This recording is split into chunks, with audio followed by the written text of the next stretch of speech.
77ാമത് republic ദിനം രാജ്യം ആഘോഷിക്കുന്ന വേളയിൽ കേരളം ഒരു വലിയ വൈരുദ്ധ്യത്തിന് സാക്ഷ്യം വഹിക്കുകയാണ്. കേരള രാഷ്ട്രീയത്തിലെ രണ്ട് ധ്രുവങ്ങൾ. ഒരാൾ അഴിമതിക്കെതിരായ പോരാട്ടത്തെ തന്റെ ജീവിതചര്യയാക്കിയ വി.എസ്. അച്യുതാനന്ദൻ.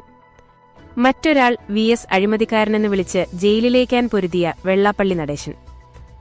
2026 റിപ്പബ്ലിക് ദിനത്തിൽ ഇന്ത്യ രാജ്യം പത്മ പുരസ്കാരങ്ങൾ പ്രഖ്യാപിക്കുമ്പോൾ കേരളം കണ്ടത് അവിശ്വസനീയമായ ഒരു കാഴ്ചയാണ്. അഴിമതിക്കെതിരെ പൊരുതിയ വി.എസിന് പത്മവിഭൂഷൺ ലഭിക്കുമ്പോൾ അദ്ദേഹം പ്രതിക്കൂട്ടിൽ നിർത്തിയ അതേ വ്യക്തിക്ക് ലഭിക്കുന്നു പത്മഭൂഷൺ. എന്തായിരുന്നു വി.എസും വെള്ളാപ്പള്ളിയും തമ്മിലുള്ള ആ കനത്ത പോരാട്ടം? 2015 ആ ബോംബ് വി.എസ്. പൊട്ടിക്കുന്നത്.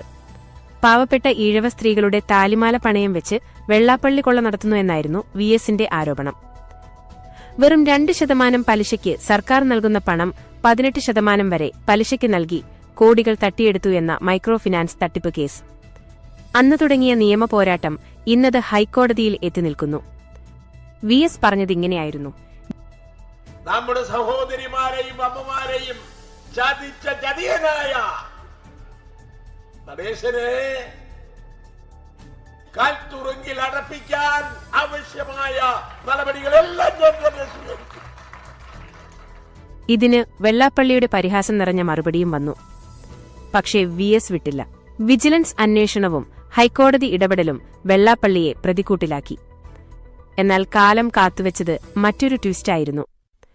ഇന്ന് വി.എസ്. നമ്മോടൊപ്പമില്ല. പക്ഷേ അദ്ദേഹം തുടങ്ങിവെച്ച അന്വേഷണം ഇപ്പോഴും സജീവമാണ്. ഇതിനിടയിലാണ് കേന്ദ്ര സർക്കാരിന്റെ ഈ പുരസ്കാര പ്രഖ്യാപനം. വി.എസിന് പത്മവിഭൂഷൺ നൽകി ആദരിക്കുമ്പോൾ തന്നെ അദ്ദേഹം അഴിമതിക്കാരനായി കണ്ട വ്യക്തിയെ പത്മഭൂഷൺ നൽകി രാജ്യമുയർത്തുന്നു. ഇതൊരു അംഗീകാരമാണോ, അതോ കേരളത്തെയും വി.എസിനെയും ഒരുപോലെ പരിഹസിക്കുന്ന രാഷ്ട്രീയ നാടകമോ? അഴിമതിക്കെതിരായ പോരാട്ടങ്ങളും രാഷ്ട്രീയ താൽപര്യങ്ങളും നേർക്കുനേർ വരുമ്പോൾ ഇവിടെ ജയിക്കുന്നതാരാണ്? കേരളത്തിന്റെ രാഷ്ട്രീയ മനസാക്ഷിയിൽ ഈ ചോദ്യം ബാക്കിയാവുന്നു. വി.എസ്. അച്യുതാനന്ദന്റെ പോരാട്ടങ്ങൾക്ക് ഈ പുരസ്കാരങ്ങൾക്കിടയിൽ എന്ത് പ്രസക്തിയാണുള്ളത്? നിങ്ങളുടെ അഭിപ്രായങ്ങൾ താഴെ കമന്റ് ചെയ്യൂ. ഇതുപോലുള്ള രാഷ്ട്രീയ വിശകലനങ്ങൾക്കായി ഈ ചാനൽ സബ്സ്ക്രൈബ് ചെയ്യുക, ബെൽ ബട്ടൺ അമർത്തുക.